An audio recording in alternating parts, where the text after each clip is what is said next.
100%. I think it's a horrendous method because I can do less by myself. I don't need Nike, the running people, to be like reinforcing those bad ideas in my head. I don't want that. I want them to say, no, push yourself, strive for more.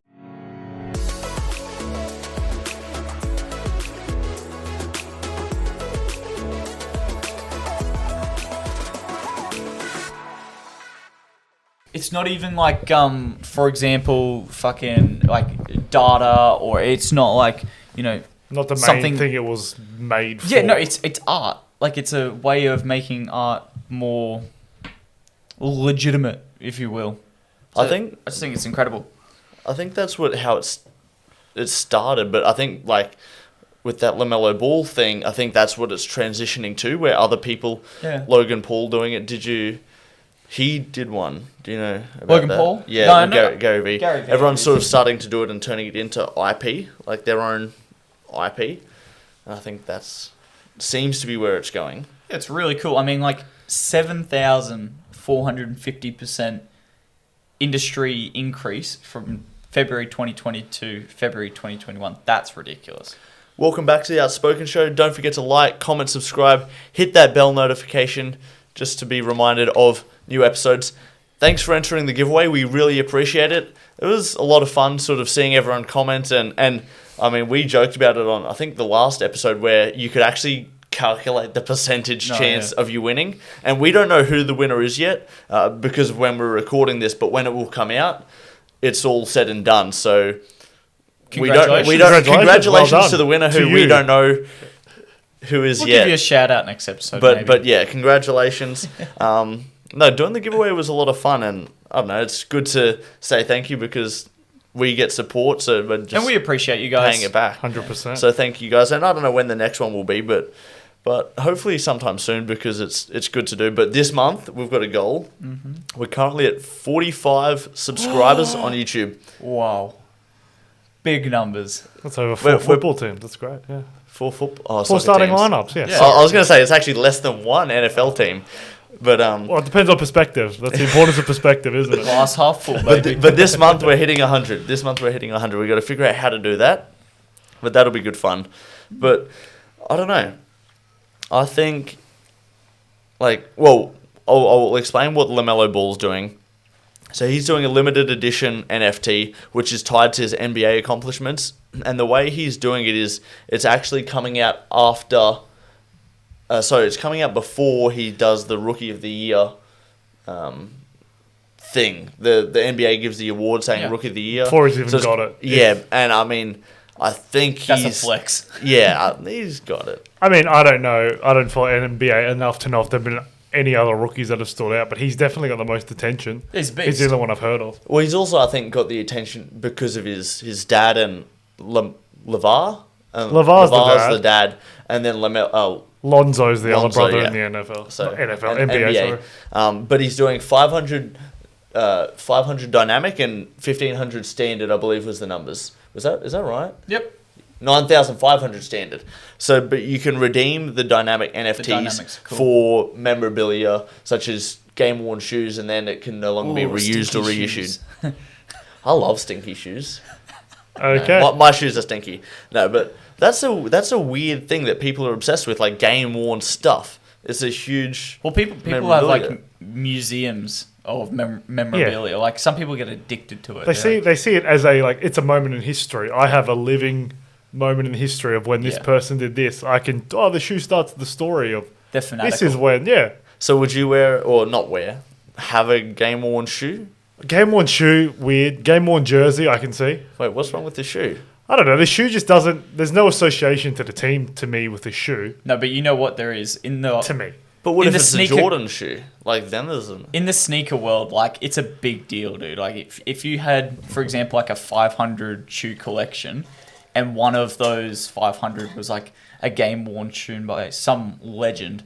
That's pretty cool. I can get around that. I understand where it's at. I understand it, but I wouldn't go a shoe. I'd want a jersey. Jersey, yeah. I like the jersey. I want to see, that you can see that's from that year because it's slightly different to all the other ones. It's got the signatures of everyone on it. Like, I've got I think it was a Champions League winner's jersey. Do the signatures mean much now? Like, and Not this year's. Not this year's, the Not one this when they year's. won it last time. It's a replica one, but that's cool to have. That's the kind of memorabilia I like. Jersey, signed of all the players who started in it's that cool. game. Do people give a fuck about signatures anymore? Because obviously we just moved house, we were hanging up over there just a lot of dad's memorabilia, which is a lot of signed stuff. I think it's pretty cool. And like he's got an autograph book that he collected when he was a kid of all the people that he would get autographs. But does anyone ask for an autograph or is it a picture? I think it's lost its value because you can just buy something that's got the signature. You don't have to just go up and you have to have got the signature yourself Yeah, if from you the got the person. cash, you Like can that's where the value would have used to be. But I think there's such a flooded market with signatures and stuff now. It probably doesn't mean as much. I'd say it definitely doesn't mean as much. NFTs are changing. There you go. It's all molding into You online you versions. own the of- person. Well, imagine like... No, I think Bringing that's it what back. it's becoming though. Like you're starting to have ownership in people's actions. Like money is determining people's actions. You're betting on their well, for Lamelo Ball, you're betting on his accomplishments. Like, how good is he going to be? Yeah, you're Yeah. betting on the fact Or- that or he's is he- Rookie of the Year. Is he releasing new ones every time he gets an award, or he's releasing these ones that'll fluctuate in value if he No, continues to get not awards? sure. he's releasing these ones now. And that's the whole point behind the dynamic NFTs is that if you were to burn the NFT... which is redeeming it. Burning Yeah, is you redeeming. burn it, you redeem it, whatever you want to call it, use it, throw it in the bin, whatever. You then get the memorabilia, but then the other 499 become a lot more valuable. So that's the mentality behind it. Release them now and let them sit for however long. I mean, who knows? It could be one of these NFTs 10 years from now and it's worth $1 squillion because it's the only dynamic one left. I'd love to know what they're selling for. I don't think he's announced a price that they're going for. I would imagine a lot. The dynamic I'd ones, say so. especially. I imagine. Because it would probably be at least the price of a game-worn shoe or something of the like now. Yes, it couldn't be less than that, but you also couldn't price it too high. Like, you couldn't put it at the price of, say, like a Jordan-worn game jersey or something like that, because then you're betting too much on him being that good. Yeah. But the thing is as well, you want it... It's like an auction. You want it to start low because Probably how it would go, it's your fans who have the perceived value behind it, and they're the ones that Yes. make it skyrocket. I mean, if he was to, for example, sell the dynamic NFTs at a beginning price of $1,000, like that's lower than the shoes, of course, but we'll just start there. Well, 5 years from then, what happens when it's like 20 grand? It's like, value? what is it worth to you? Yeah, How much exactly. do you value my pair of shoes? Yeah, and if you're a fanatical Probably nothing. supporter, would you not? So you really buy my be- shoes? I wouldn't. Yeah, I How wouldn't. much? go How near much for? Dude, I wouldn't even do a shoey. Game worn. I would take them if you paid me to take them, and then I'd just throw them out. How much would I need to pay to take them for? $1. You give me, yeah, I'll take anything just to chuck them out. That's close to. That's probably only like $10,001 price difference from Lamelo's. It's not that far off. You're If you're selling for almost 10K, as I'm valuable. almost there. Your memorabilia is crazy. It's Wow, the stock definitely on price the is up. huge. Popping Yeah. off. But like you were asking about Beeple just before, Yeah. and I don't know if it's true about all NFTs, but on the sale of his $69 million, which is American dollars, NFT, there's a 10% recurring fee that gets included with every sale. So each time that NFT, and the person who I was listening to say, which was Colin and Samir, they were saying each time any of his NFTs get sold, he gets 10% of the sale price. A commission goes back to him. So he sold NFTs for 300K. If it sells again for 300K, he gets another 30K. Oh, so Jeez. I think I'm So with you on now. the- So, so it's they a get- snowball effect as it goes He through the just- community. He's collecting free. So they money. get sold, and he gets 100% of the selling price when the ownership shifts from him to the new buyer. Yeah, sure. And then every time it gets sold from then on, Beeple, the original owner, That's is brilliant. getting a 10% That's cut so back. cool. Who's Beeple? What's He's the first dude. I'll pull up his Instagram. is he like an artist or something? He was a what type of artist? digital artist, some sort of designer, but he I think maybe he did the one that sold for $69,000, 69 million was it? 69 million was his his first 5,000 designs. So every day, I'm just gonna pull it up now on Instagram. It's gone every day. Every day he change to one of his other ones. Yeah. So every day he posted a new NFT that it was sort of like a news thing because you could see over time because like what's 5,000 days in years? That is, what is that? 15-ish. I'm gonna go with 15-ish years. Yeah. So like this is his things here. So he posted one of these every day. So his first 5,000 got mashed up into like a big thing with like a lot of small pixels, and like you'd get one of them. So that's what sold for 69 million. But these were selling for around 300k each. Jesus 300k each. That's nuts. So he's like the godfather, the very first person who did that. And see, that's what I'm talking about. Like, this is the perceived value. I mean, if you were to own, for example, the first ever NFT artwork that he released, being the first ever NFT artwork that's been released. That's the dude here. He's a bit of a nerd. Like, you can tell he's smart or techie. Digital artist. Wow. But what's that artwork going to be worth 50 years from now? I mean, it's currently worth 300,000. Like, some of these are worth 300,000. The first ever NFT artwork that he's produced. What's that worth? What if it's worth nothing? I think people are betting on him becoming the Picasso. I think. Really? I think that's.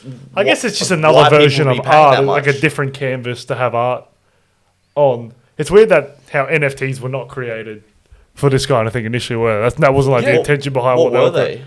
You were talking about it before, Joe. It's sort of like for data safety and things like that, and I guess you could use it in the sense that the basketball players and that community is using it where you're trading it for certain real life items. Yeah. But I didn't think that it would be used for making artwork legitimate in the digital world, because obviously digital world you can just copy paste stuff all the time. I mean, you can use a snipping tool, take that, and you've got a copy, and you can blow it up. Well, hang on, you can blow it up tenfold and fill the monitor screen with that artwork, but you don't actually own that artwork. So I get it's just cool to see that it wasn't originally invented for that, but yet that's the effect it's having. It's interesting because that's not the only thing that you hear about. Like, it wasn't the intention it was created, or there wasn't the drive behind it was to sell these art pieces. Like, I think it was Neil deGrasse Tyson was talking on the Joe Rogan Experience about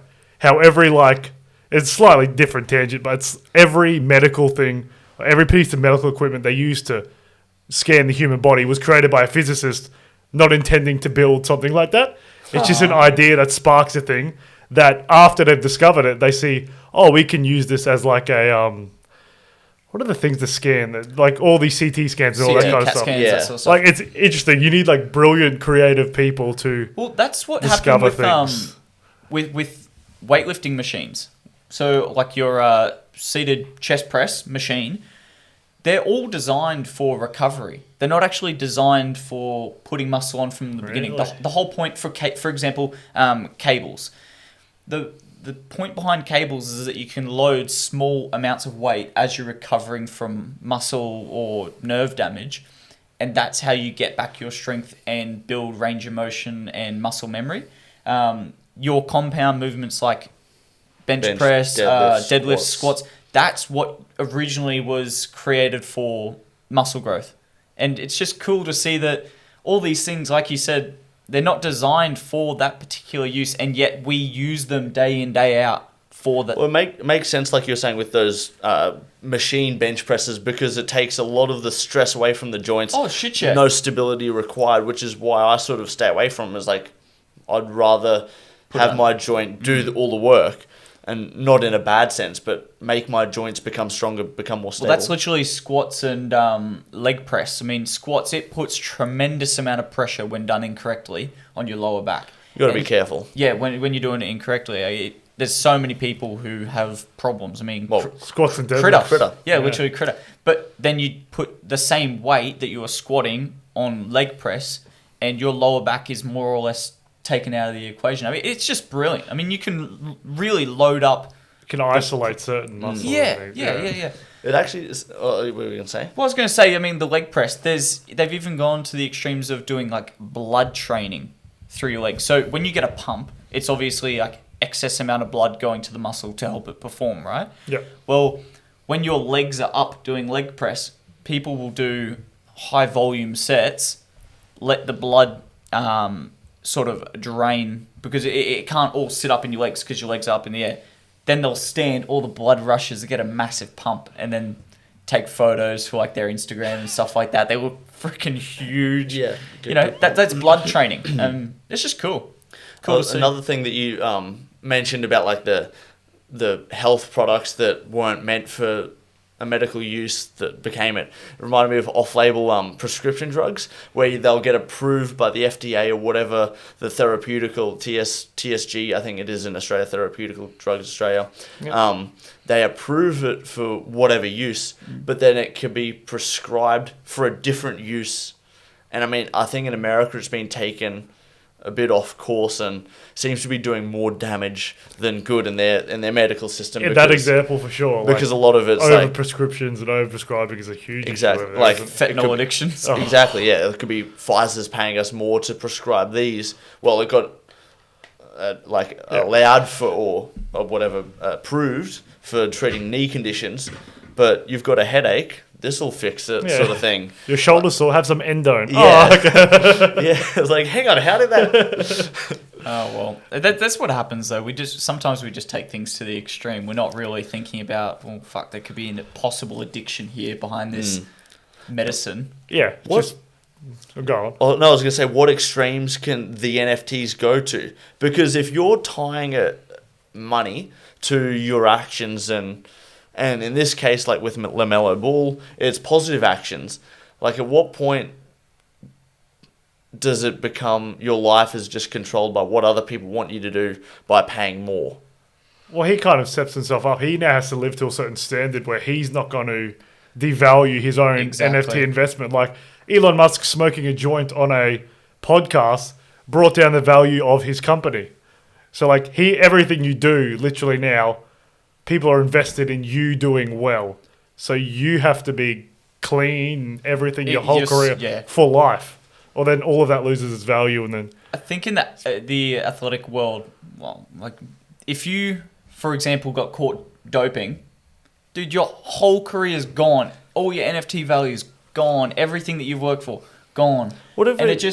That's pretty much what you're saying is like all of your hard work is gone if you just slip up once because with the tech nowadays, everyone's watching from every angle, and if you do the smallest thing, what if Lamelo Ball they're playing in Brooklyn and that's just a hop, skip, and jump away from New York? He goes out in New York one night before the game in Brooklyn. Like, how does that affect? And he posts it on Instagram or something like that. It becomes known. It depends what he does clearly, but it would probably in your head. He's probably already thinking this way, though, anyway. Like, I'm a brand as much as I am a person. So everything I do will affect my value. That's like LeBron is the same way, isn't he? Surely Jordan would have been like that way. Like, they think of themselves probably as a brand as opposed to just your everyday person, which could be horrible for your mental health, I would imagine, long term. But everything you do is thinking, how is it going to make me money or is it going to affect the bottom line? So interesting that you said something about mental health because Cristiano Ronaldo, when he signed his like lifetime deal, with Nike, with Nike, $1 billion, a lot of money. Yeah, so he basically was doing an interview back in the day, and he said that he's happy because he's got his family and he's healthy and they're all healthy. But in terms of like the financial brand deal sort of thing, he's not happy at all. Like he does not like the fact that there's so much pressure, and he always tries to be like a positive role model because he knows the reach he has is tremendous.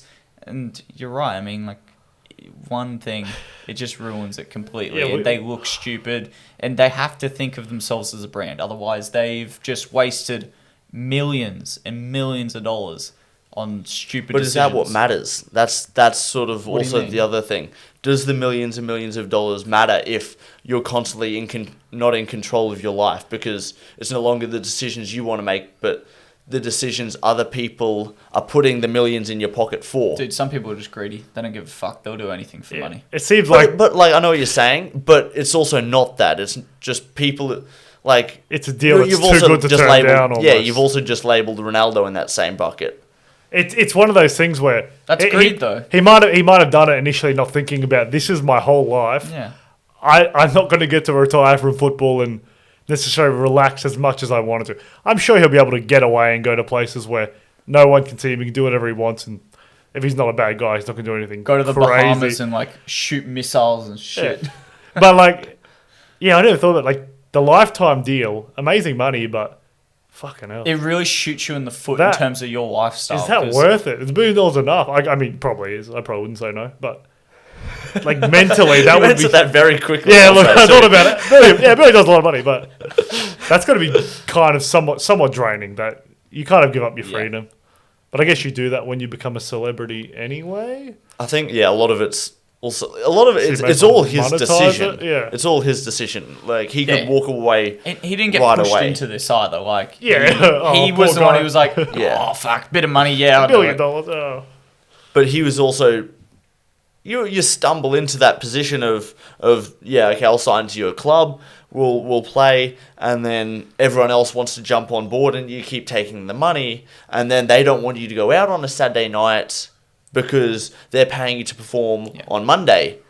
So then at what point, and I feel like it snowballing from that. Yeah, he's used to discipline and control in his life, and he's one of the more disciplined, especially physically. But people are paying to feel like they've got control over what you should be doing because This it's is in where their the best NFT interest because they're link paying is. so much money. Yeah, right. But in that regard, they also know that they're paying, and they're putting their money into a person. Like they should understand that. There's inherent risk. Yeah, there's Yeah. a risk in that. That's your Yeah. own fault for doing that yourself. Like Well- you shouldn't be. You don't get like, oh well, I didn't want you to do that. That you shouldn't have done that. I didn't say you could do that. But it's like, no, you bet on a person doing well, not on an entity that has no emotion and But feeling. when you paid $1 billion as a company, like you feel like you've got some like You do. legitimate ownership of that but person's then you got actions. to cut them off, and you don't continue to pay them. Like you don't. If they want to do what they want to do, there's probably not much you can do about that. No, Especially I someone like agree, yeah. Ronaldo, who's got millions of dollars anyway. Yeah, who do you think sort of leads the athletes into these scenarios? Do you think it's them themselves or an agent? For example, like Lamelo, he's dad. relatively young in the grand scheme of things, and do you think he's actively sitting there thinking, "Oh, I'm gonna set up this NFT, He's your dynamic age. consent, yeah, and I'm gonna do it this way, and then I'm gonna prep myself for 10 years in the future where my NFT, the dynamic NFT, is worth squillions." And like, is that him or is that his dad? Is that his agent? I would Is think that- he's got nothing to do with it. Really? Very little. They would run the idea by him, but they would want him to solely be focus your efforts on basketball. His dad's probably the one, or Yeah. he's got some marketing manager or whatever. He's like, these NFTs are popping off. You're a star. We're going to sort this out for you. We're going to do this. This is your potential outcome. This is the money you can make from it. You focus on your basketball because that's what we need you to do. Yeah. I don't think it would be him Really? fully invested in that. Because that's I'm the what, other way around. You reckon he's got time to do all that and try and become an elite basketball player? dude. Between your diet, between your coaching, between your physio, between your massages, training again, eating again. Did I say training But again? and that eating again? that gets managed for you. Yeah, You still I gotta would go want in- everything. Like managed. he's got a chef, he's got a manager or a PA who would be managing his schedule. So it's like If I was one of the people investing in him, I wouldn't want him worrying about that. This is the thing. There you go. I would not want him to think anything about how my NFTs are doing. I would want him to be focused on his basketball. Yeah, like have a financial Yeah. team, have a cooking team. You've got someone yeah, like- doing everything for you. Yeah, I don't want you focused on this. You just become the best. So do you reckon? I know what you mean. He's probably got someone managing it, but I feel like he would have been the one that floated the idea. I'll potentially float the idea, but I don't think he's going to be doing the legwork behind it. Yeah, that's fair. That's fair. I was at a cafe 2 days ago, and it was weird because there was a line, and the person in the line sort of just like gives you the look of a conversation, and it was just it was a weird situation He's because like, I'm bored. This line's pissing me off. You want to chat? yeah, and we were just chatting until we got our coffee, and then we just parted ways, but. Never to be seen again. Yeah. Yeah, probably not. But Aw. have you are you the one that would start? I feel like you'd be the one that starts conversations with someone Sometimes. in a public place. But how do you go about starting that conversation? So I can actually give you like the funniest example. So when I was hitchhiking around the world, like you've got to talk to people and say, hey, can I jump in your car and you drive me somewhere? Otherwise, you don't hitchhike. And I was in Spain. I went to this bar and I was literally just asking people, hey, you know, where are you going after this? Like, can I tag At a bar along? as Like, well. Like people that have been drinking. Oh, That's that's not the my worst time. idea. that was my mentality. I was like, these people are drinking their guards down. They're gonna say yes. I can like get something from the scenario, whether it be like a car trip, like somewhere, or money for a hotel or whatever, hostel. And it's really interesting. It's like, what is your go-to icebreaker? I mean, when I was on the side of the road, instead of putting my thumb up while I was hitchhiking, I pretend like I was lassoing the car and like pulling it closer, and it works so often. Like if you see a big truck and you're like, yeah, like people loved that, and so many people pulled over, and that was my little icebreaker. I don't know, like Humor's a good icebreaker. Yeah. Like that. Yeah. so many people. Well, you ever have the people who are walking and they're like, sup, and then you're like, yeah, sup, and then you just keep walking straight past Yeah. each other, and you're like, you don't actually care if they're doing well. You just conversation starter. I wonder. That actually happened today when I was going for a run. Did a cheeky 10, and it was just a white seal and sort of just morning. I just say that to people that's going past, and I'm not having any intentions of stopping to chat to them. But I don't know, it's just like Oh, a courtesy actually- thing. Every Something person. last night, courtesy. so- Hello.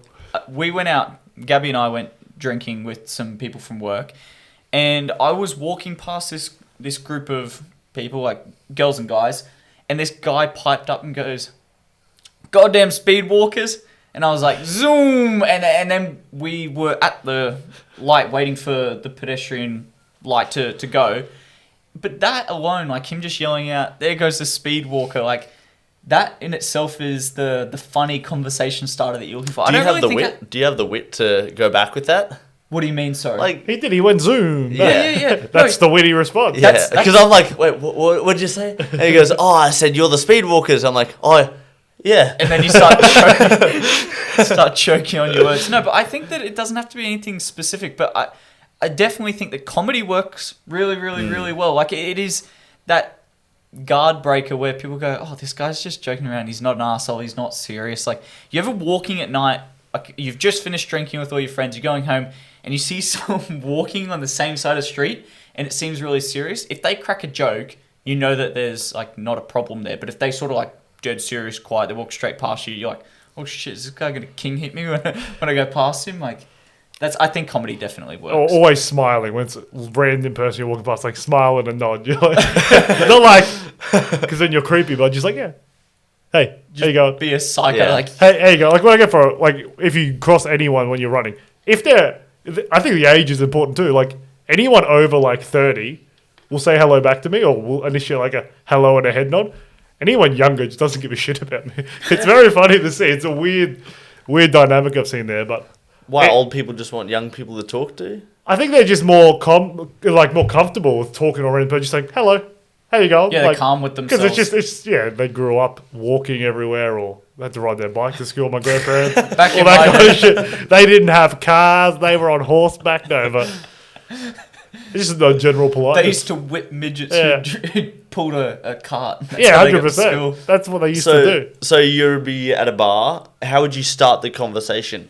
Can I just the- start with by the- saying I am terrible at initiating the conversation Why? with randoms. You get nervous? I don't know what to say ever. If someone says something to me, immediately okay, it's fine. But me being the first one to do someone I don't know, horrendous. It's like, Would you go up to someone if you knew you needed to speak to someone? but Yes, This if I- person didn't know and has no idea. if I knew I needed to, or if I'm in a room or like a situation where I know I'm going to be around that person, immediately my guard's down and I'm comfortable. But if I don't know the person, there's like so. So you don't know the person, but you need to speak to the person. Oh, in that case, it's fine. But like, But what would you say? this is the thing. I don't. Hey, how you going? Like it would be so basic, and then I would try to get humor in there at some point, based on what they say. But I am terrible at being like with a random person. Random. If I'm at a bar and like I'll crack a comment that they can relate to. For example, like if you're there lined up and like I know that I'm about to order, I can see that he's got his wallet out, she's got a purse out, like they're ready to order as well. If the service is quick, I might say like, shit, this place is really quick, hey, like very busy, something like that. If it's slow, make a crack joke like, God, they put the A team on tonight. Hey, really, really shit service. Like, and that gives them like a second to giggle, and they're like, oh, this guy's not an asshole. Like, he's just chatting. Would you jump to like a conversation from that? You reckon? Yeah, maybe. Usually they will like follow up with it, and then you just get the ball rolling. You might ask them, so how's the weather? You know. Anyway. You been here before? Yeah. When I'm out, You come here much? Yeah. when I'm out though, like this has always been me too. Like, I have no interest in talking to people I don't know when I'm out. Yeah, I have zero interest in going up to a random person at the bar and just having a chat.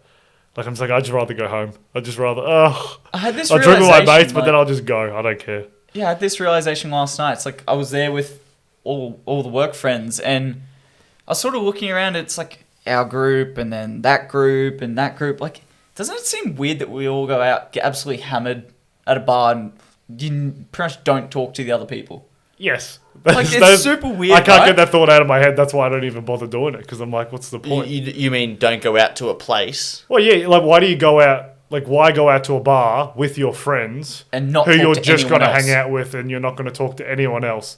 Unless you're meeting up with other people and too many people, your house is too small or whatever. Yeah, but otherwise you could just be at home drinking at home. I can't get the thought out of my head every time someone's like, you want to go out And clubbing? people- I was like, no.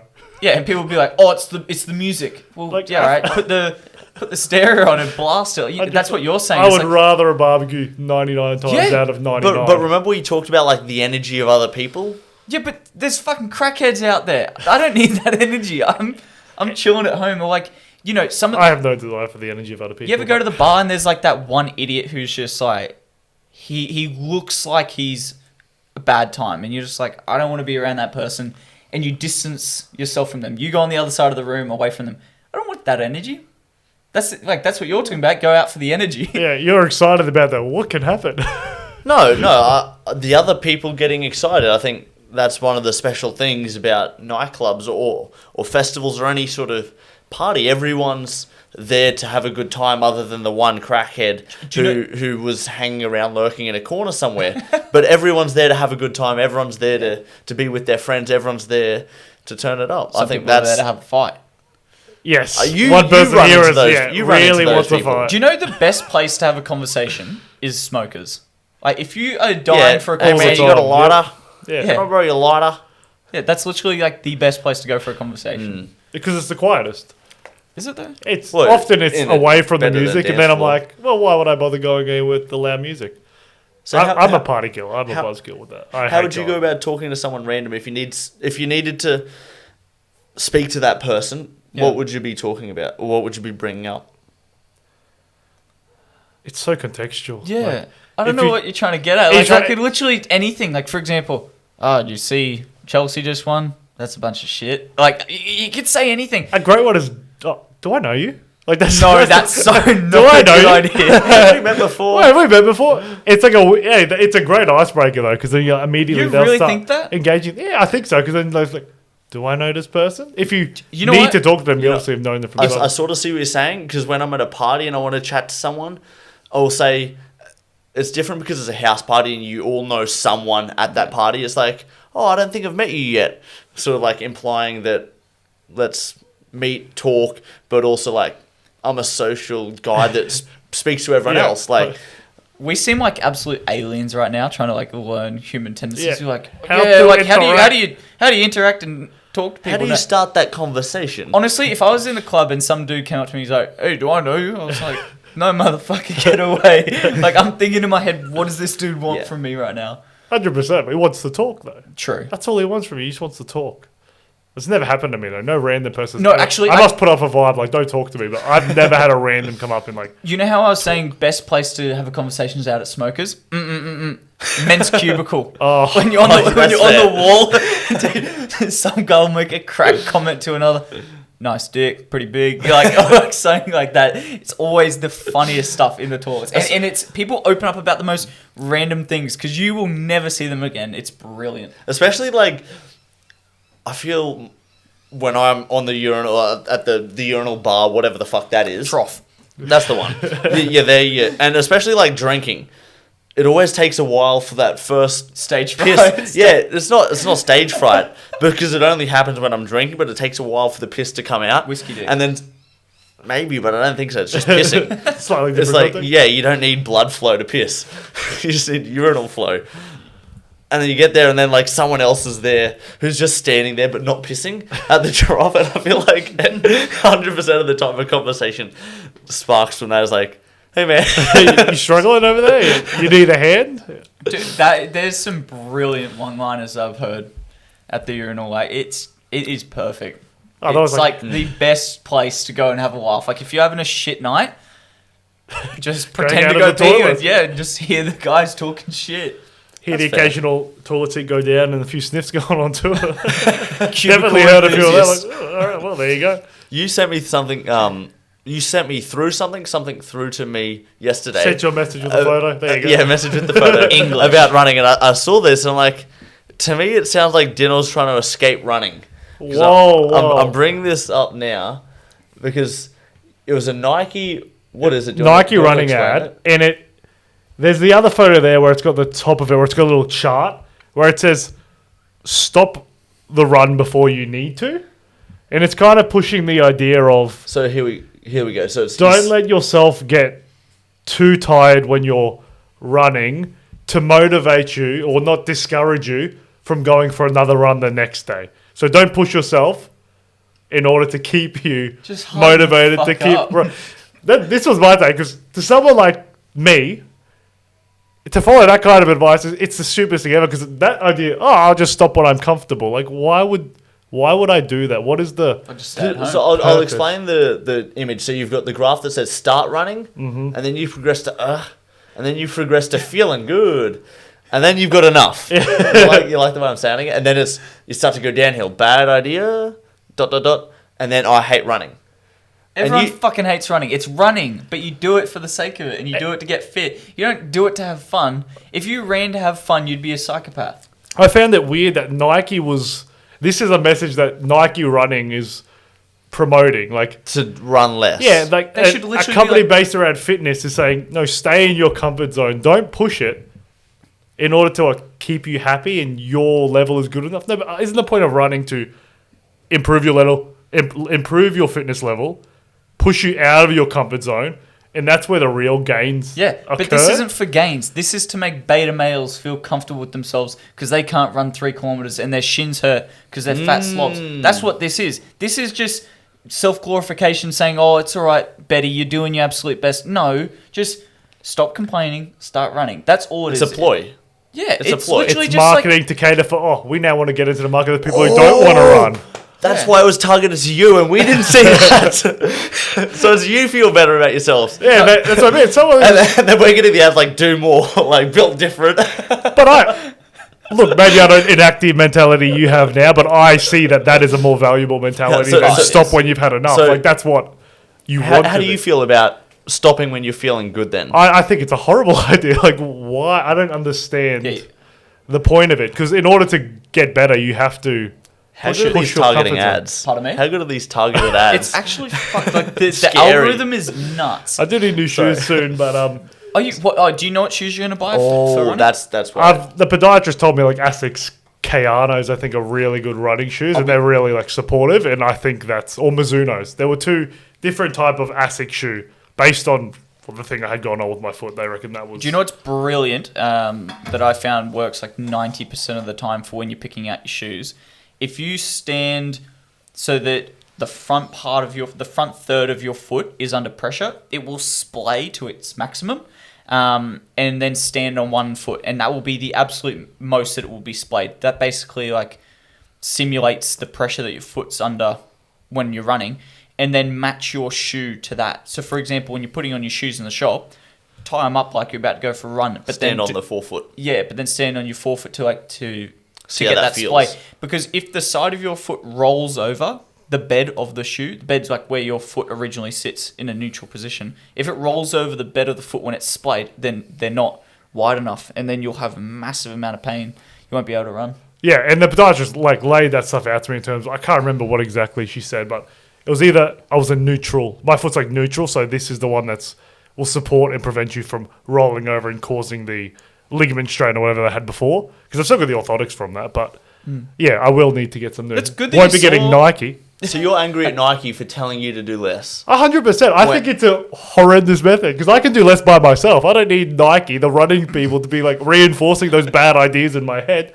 I don't want that. I want them to say, no, push yourself, strive for more. Why are they telling... Well, maybe they're just putting a spin out there because Nike has literally always been like the yes man behind motivation. They've always been like, yes, you can do it. They got hype videos.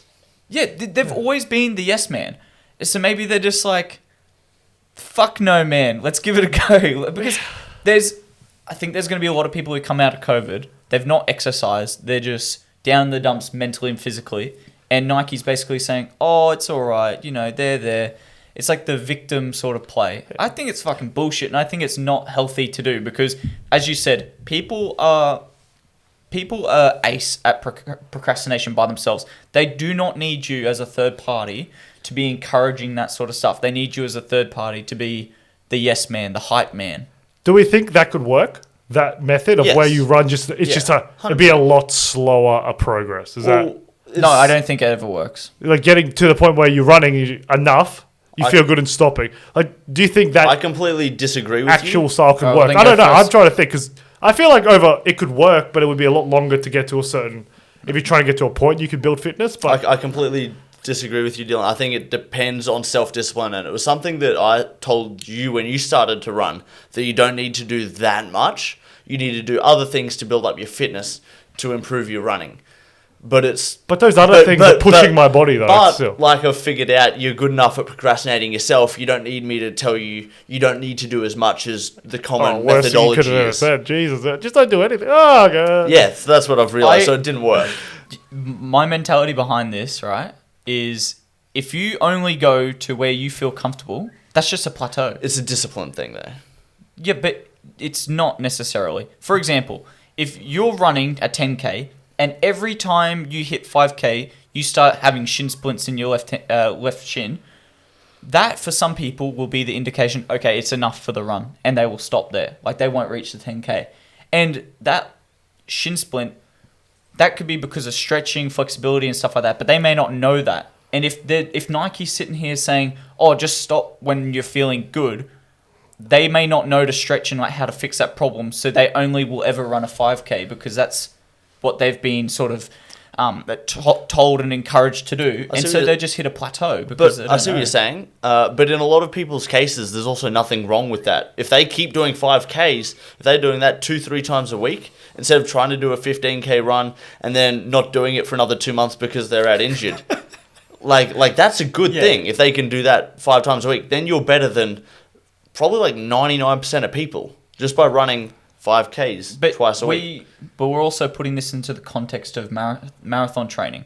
Okay, and you're anyway. And like, if you are only ever running a 5K and you're never fluctuating anything because you always stop when you're feeling good or like just at the brink of feeling bad, well, you're only ever going to be efficient at running a 5K. Sure, you might run a marathon, but you're going to feel like absolute shit. Your body's going to be torn to shreds and your body won't know how to deal with the pressures of running a 42K because it's only ever been good at running a 5K. What I'm saying is like, this stop when you feel the person that's comfortable. probably doing that as well is only aiming to do a marathon just to reach that landmark or that milestone. Yeah. It's not like they're going for a time. Yeah. Like, I'm happy with agree and I disagree. They're like, I'm happy with a 7-hour marathon sort of thing. I just want to get it done for doing a marathon's sake. Yeah, if you're looking at it like that, as like, oh, I'm just happy to tick the box, well then yes, you just running a 5K over and over and over again would get you to the box. But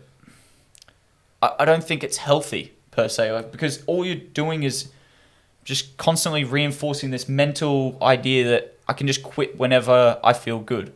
Like, life doesn't feel good. Life feels like fucking shit, and you get beaten down by all the hard stuff, so you got to, like, train yourself to push through it. That's my take on this, and I don't think them putting that up as a fitness company, as a big fitness company, is really a good thing.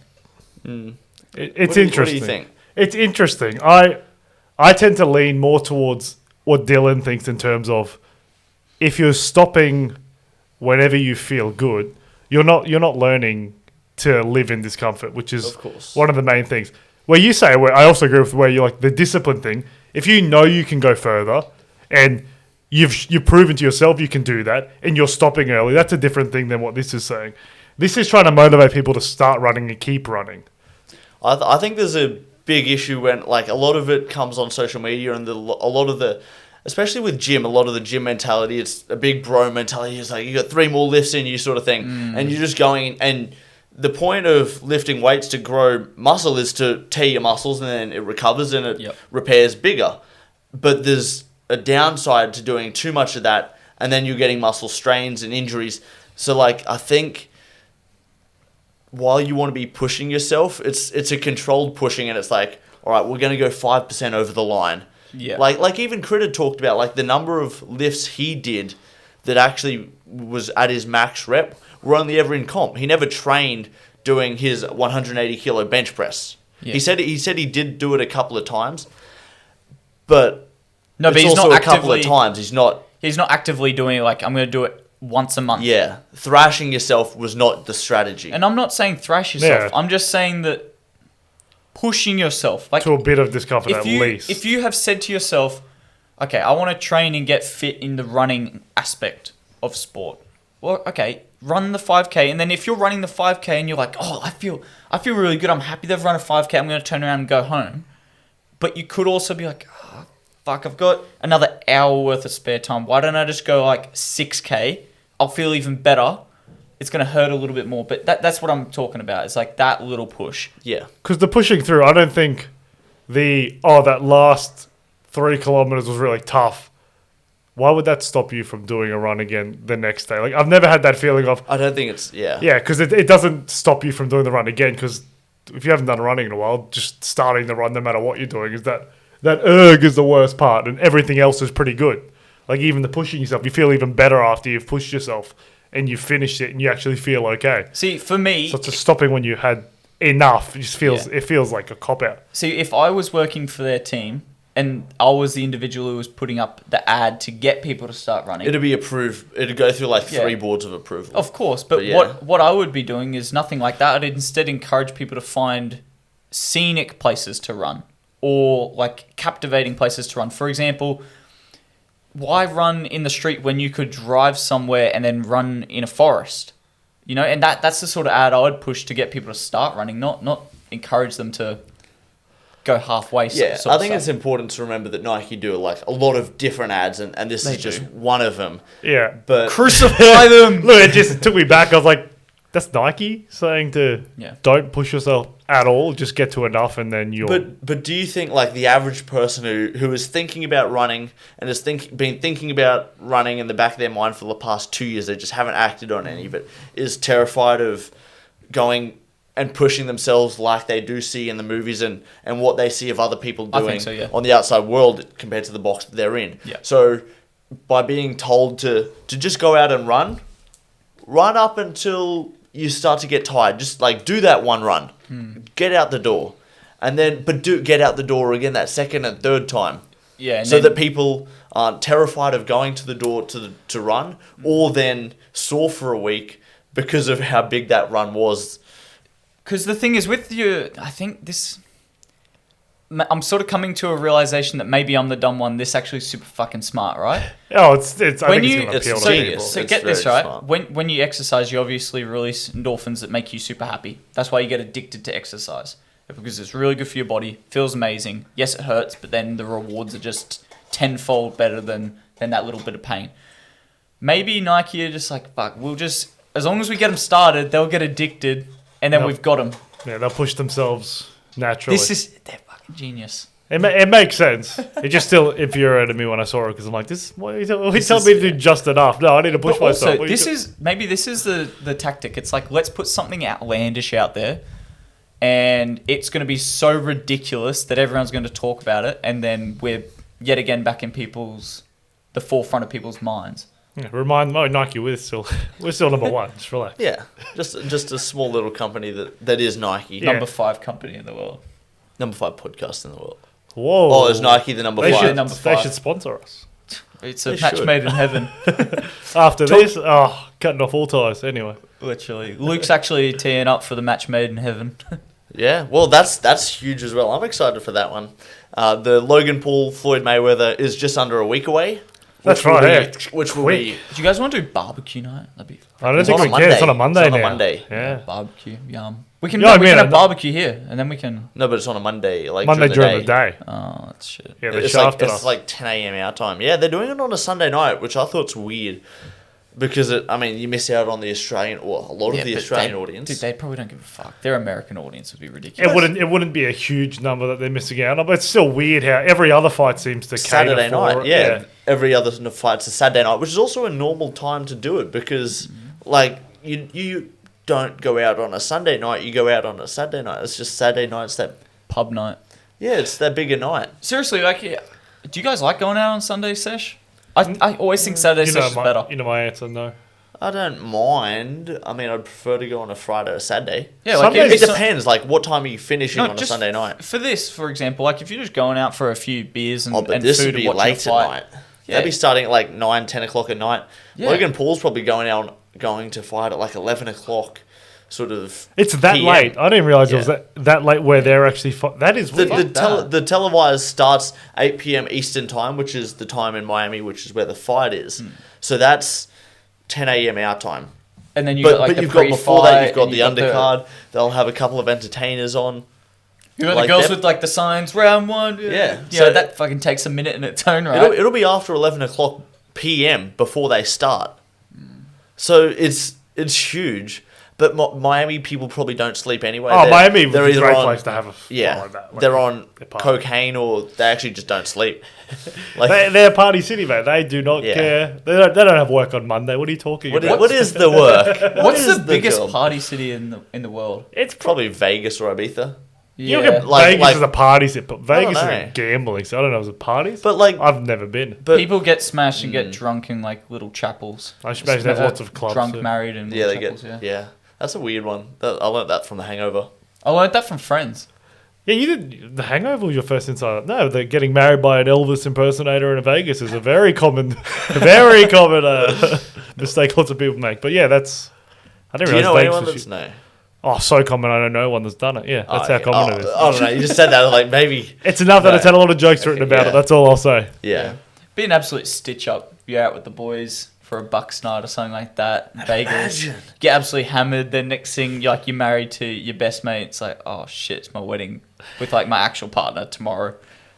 Married to Now- a stripper, I think, is the way it goes. Oh yeah, that's the big one. They're just looking for their ticket out. Like, oh, they probably just watch how much they're putting down on the tables and like, yep, all right, let's go. Dude, that's all that happens in casinos. Everyone's just watching everyone. It's like the casino's watching everyone.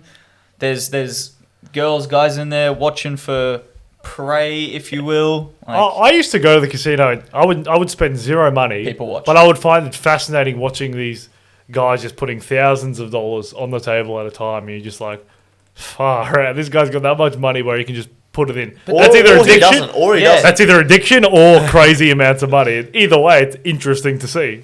Although one is a lot more traumatizing than the other. Yeah. It's actually crazy watching people's behavior when they've got the money on the table as well. Like people playing bluffs, people playing like straight with their hand, people using mind games. It is really cool to see and very interesting. Do you ever watch World Series of Poker? Yeah. Yeah. Very That's pretty cool. fascinating. You watch it I too? love Really? watching that. Yeah, Negrano yeah. is sick. I love him. He breaks it down like everything's math to him. It's, Yeah. like, it's all mathematics. yeah, Which, it's nuts. But he's one of the guys that's super charismatic at the table when no one else. Well, that's not true at all. He's talking. a lot of them are But not. a lot of them don't like to are be. very A lot of quiet. them have a hoodie on or sunglasses because they don't want people to see their neck or look at their pulse or look at the twitches. That like a lot of people It's like crazy. to hide as much information, and he's just there throwing it at you, and you can't even like. It's all just whizzing past you, and you're like, "He's doing this, and you can't keep up." Yeah, he's nuts. I honestly think professional poker players should be studied a little bit more in terms of like their mindset and their behaviors because there's probably a lot to learn there. They're really masters of their craft. Do they have to be a psycho to be betting that much money? And No. And when they're in those World Series things, there's just buy-ins. It's like Yeah. a $250,000 buy-in or whatever it is. Which a is, lot of the time they get staked though. yeah, potentially, yeah. And then so that money they're using in that is it's already someone there. else's It's already money. not there, and you only get the winnings if you get to that final table To be anyway. fair, or whatever. if you're a world-class, like world champion poker player, you've seen so much money go through your fingers. You probably don't. They've probably desensitized to it. They're like, fuck it, 250,000. Do you need to have that mindset to actually become that good? to be able to be like You that. got to be willing to lose money, I'm sure. Like you have to be a little bit crazy with that. Yeah. You have to love gambling for starters, because Or you they try to say it's a sport, but it's they love the interaction. That's what they love.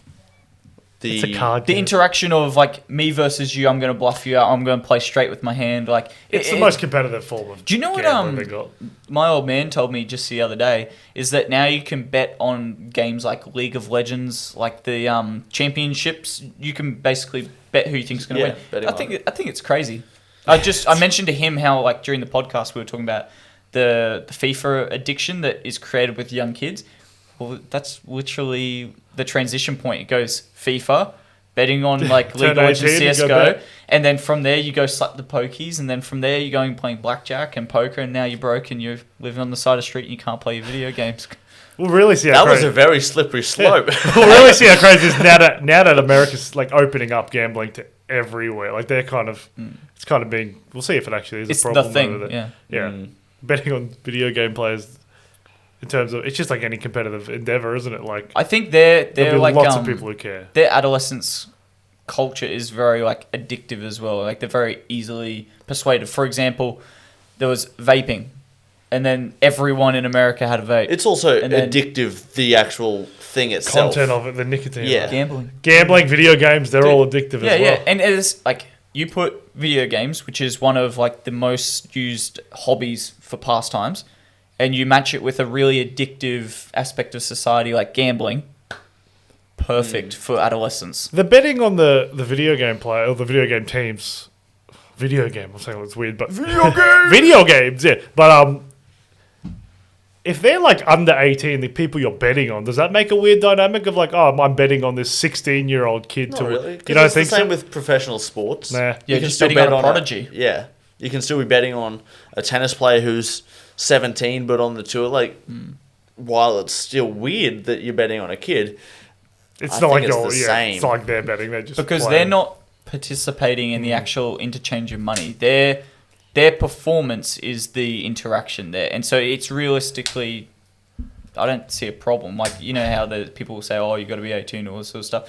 I don't see a problem. They're not a part of that money interchange. But the scrutiny they're going to cop from angry bettors who lose because they didn't do something well. So- Grow up, so yeah, much, that's so the much. thing. I think it's the That- thing with cold that's sport, super bad, isn't it, yeah. too?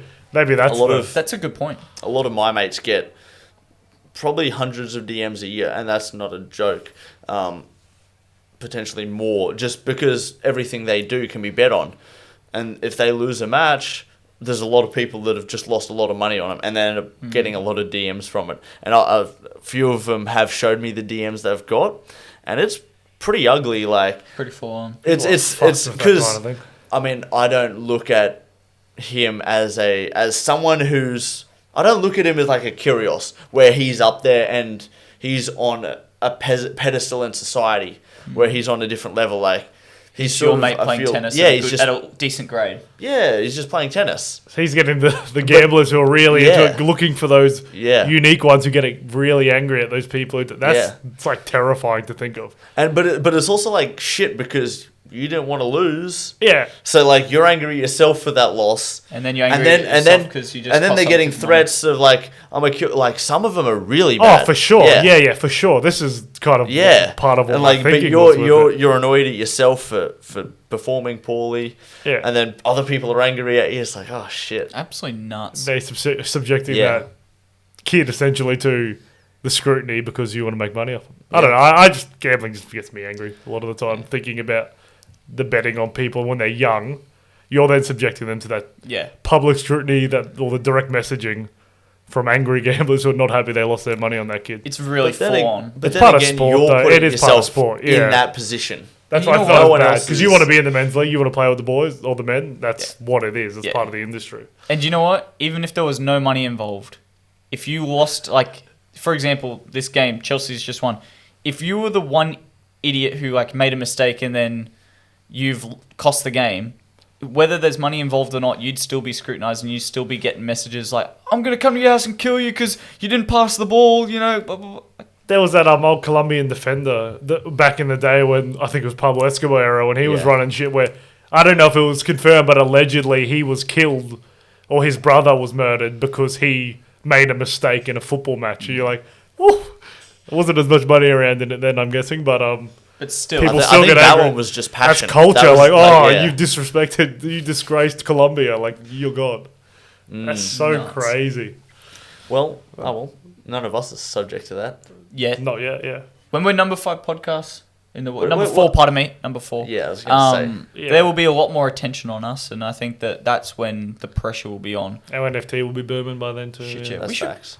We can easily mint our first podcast as an NFT. Like, what the hell? Imagine that. That's a Imagine piece of we history. progress into podcast season 2 once we're number 4 podcast in the world, and all of season 1 episodes they're all NFT versions. That's literally what you could do. Think about it. Star Wars.